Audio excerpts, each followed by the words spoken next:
Fala pessoal, beleza? Eu sou o Fábio, bem-vindos ao canal Resenhas dos Perdidos no Tempo, onde a gente fala basicamente de quadrinhos, RPG e assuntos relacionados. Então se liga aí que a nossa resenha de hoje já vai começar e vai ser sobre RPG. A gente vai comentar aqui Forbidden Lands, Guia do Mestre. Quem tá ligado no movimento, acompanha a gente há um tempinho já, sabe que a gente fez uma sequência de vídeos sobre o Forbidden Lands, explorando capítulo a capítulo do Guia do Jogador.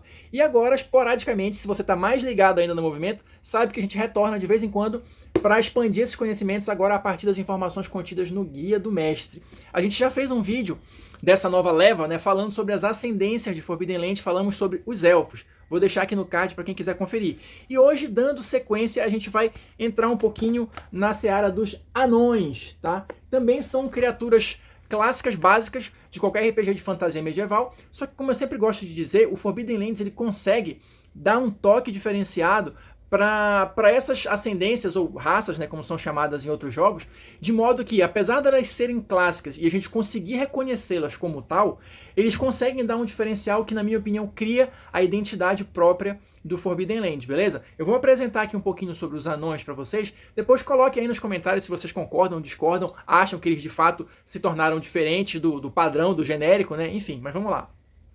Os anões de Forbidden Lands, eles têm uma característica diferente, que eles têm uma missão, né? A partir da origem deles, criados pelo Deus Vasto, eles têm uma missão, que eu vou me permitir ler um trechinho aqui do livro, que eu acho que explica bem isso para vocês. Olha só. Os anões alegam que foram criados pelo Deus Vasto para preencher o espaço com matéria. Eles dizem que, desde a Era dos Mitos, eles construíram e expandiram os ossos do mundo, uma esfera tão grande que você mal pode vê-la curvando-se no horizonte.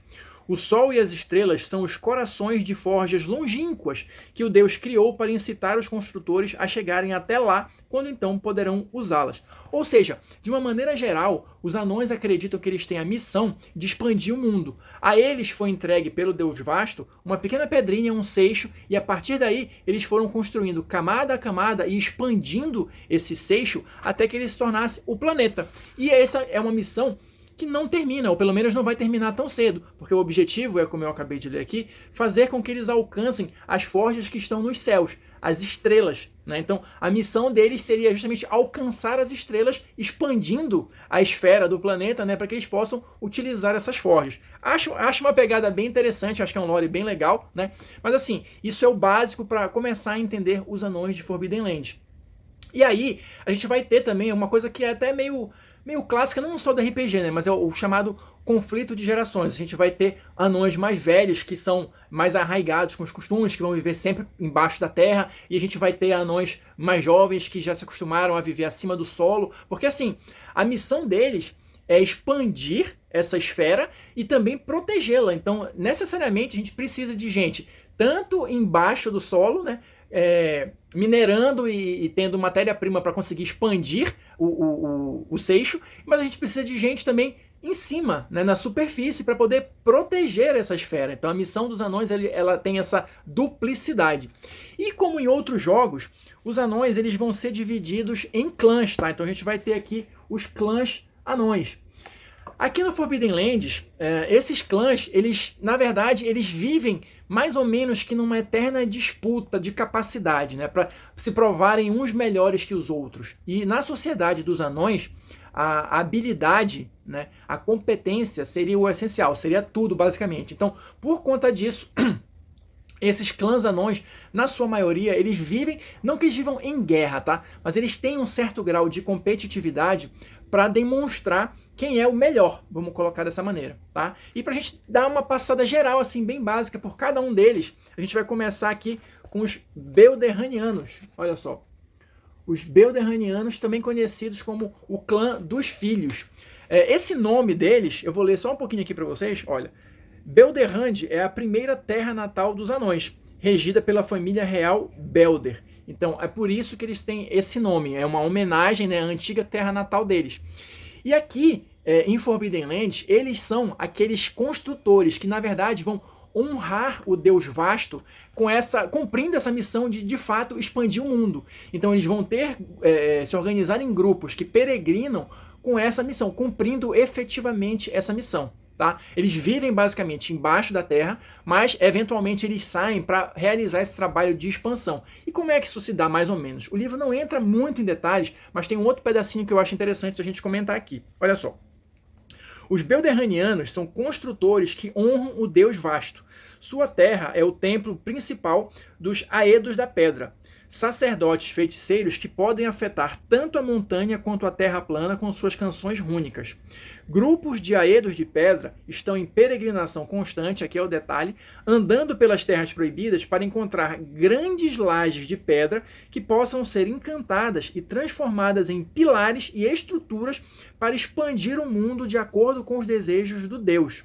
Ou seja, é dito aqui também que, espalhadas pelas Forbidden Lands, às vezes os aventureiros podem se deparar com construções que não fazem muito sentido, que provavelmente nunca foram habitadas e tudo mais, podem ser traços desse trabalho de expansão deixado pelos Belderranianos. Porque eles têm que fazer tipo uma fundação para conseguir construir a próxima laje, né? O próximo andar ali, a próxima camada de expansão da esfera. Enfim. O próximo clã vão ser os Meromanianos, também conhecidos como o clã minerador. Tá? Esses Meromanianos, eles são anões amargurados porque eles perderam o seu lar, perderam a sua terra natal, vamos dizer assim, a sua casa, melhor dizendo, é isso, né? Que era chamada de Forte de Lamento. Então, faz mais ou menos aí 3 séculos que eles perderam esse lar ancestral e eles culpam os humanos e os orcs por conta disso. Isso aqui, a parte dos anões, ela vai estar muito misturada aqui, essas explicações, com o lore de Forbidden Lands e com a história de Forbidden Lands, tá? Então, eu não vou dar muitos spoilers aqui, não vou entrar muito no mérito da história, eu vou só, como eu falei, dar aquela passada geral para vocês entenderem a ideia central da coisa. Então, eles culpam os humanos e os orcs por essa perda de Forte Lamento, né? E por conta disso, eles se tornaram amargurados e inclusive viciados em álcool e cogumelos narcóticos como uma forma de entorpecer essa dor pela perda do lar, né, da terra natal. Mais ou menos ali, quem assistiu o primeiro filme do Hobbit, acredito que seja uma pegada tipo aquela ali, né, de recuperar o lar ancestral, esse tipo de coisa. Eles, inclusive, também têm essa missão. Eles visam recuperar esse território que anteriormente era deles, beleza? Seguindo adiante, a gente vai ter os Canídeos, ou o clã dos Cães de Ferro. Estes canídeos aqui, ou clã dos Cães de Ferro, eles efetivamente vivem acima do solo. Eles podem ter uma base na montanha, mas eles têm uma boa parte da vida deles acima do solo. Por quê? Justamente eles tomaram para si essa segunda parte da missão dos anões, vamos colocar dessa forma, né, de proteger a superfície. Eles são adaptados para viver acima do solo, né? A maioria dos anões sente um certo desconforto quando sai das profundezas lá e vem para a superfície por causa da claridade, por causa de uma série de outras coisas, mas eles estão adaptados para a vida acima do solo. Por conta disso, eles se acham mais resistentes e mais adaptáveis que os outros clãs dos anões. Tá?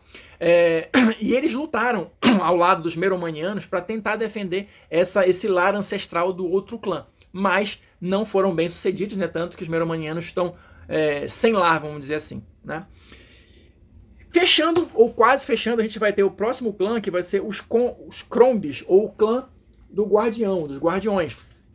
Ou seja, aqui, qual é a pegada deles? Eles são aquele tipo de anão que é mais voltado para a lenda, que eles se veem como uma casa ancestral ligada aos grandes feitos dos anões de outras épocas. Eu vou ler um trechinho também para vocês terem uma ideia do que eu estou falando aqui. Olha só.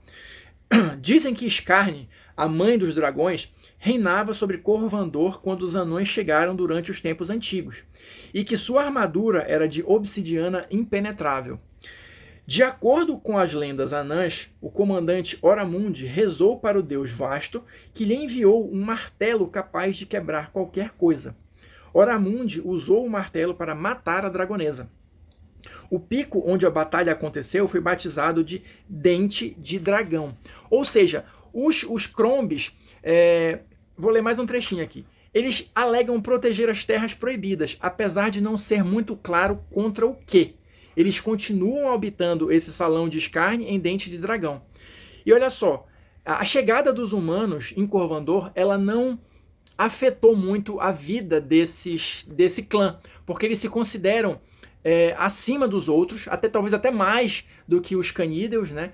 E porque eles veem no próprio clã essa ligação com a lenda, com esse passado mítico, lendário, né, dos anões. Então, por conta disso, eles se acham acima dos outros, eles têm relações tensas, aí de fato sim tensas, com os outros clãs, tá? E eles vivem no isolamento nesse lar deles aí, nesse, como é que chama aqui? Salão de escárnio em Dente do Dragão. Então, eles são aquele clã mais recluso, porque, trocando em miúdos e falando aqui no popular, porque eles se acham, né? Eles se acham a última bolacha do pacote e por conta disso eles não querem se misturar com os outros para não afetar essa linhagem ancestral que eles supostamente têm, beleza? E assim, para a gente fechar aqui a questão dos anões, o livro traz mais um grupo, os chamados anciões ou ancinões, tá? Isso aqui eu achei uma pegada muito louca, muito diferente do Forbidden Lands. Eu vou ler esse trechinho aqui para vocês, depois vocês colocam aí nos comentários o que vocês acham disso. Olha só, olha essa viagem aqui. Desde que o mundo foi construído, camada sobre camada, por um longo período, cavidades escondidas e apenas parcialmente preenchidas continuam existindo no subterrâneo profundo, as estruturas das profundezas. Estranhas criaturas parecidas com anões às vezes podem ser encontradas perto de aberturas para cavernas das profundezas. São pálidas como vermes parasitas, proferindo estranhos sons guturais e quase ininteligíveis. Os anões tratam esses seres com respeito, considerando-os ancestrais, e os presenteiam com minerais variados. Fica claro que suas peles pálidas e úmidas não se dariam bem com o vento e a luz do sol, e logo eles se retiram para as profundezas, aparentemente satisfeitos, carregando algumas pedras cuidadosamente selecionadas e passando por fendas que seriam impossíveis de transpor para qualquer outra pessoa. Entre os anões, eles são chamados de os anciões ou andarilhos. Olha só essa viagem, né? Aqui, eu acho que é mais uma daquelas situações que é mais provável que o grupo talvez encontre um representante desse pessoal aqui, né, dos anciões.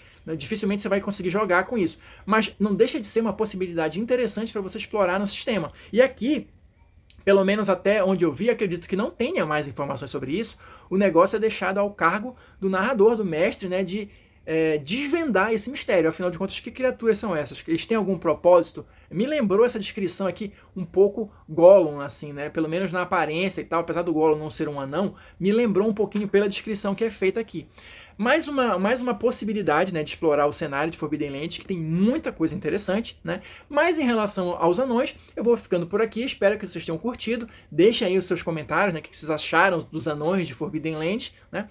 Não deixe de conferir as sugestões de vídeo que vão aparecer aqui no finalzinho. E a gente se encontra na próxima resenha.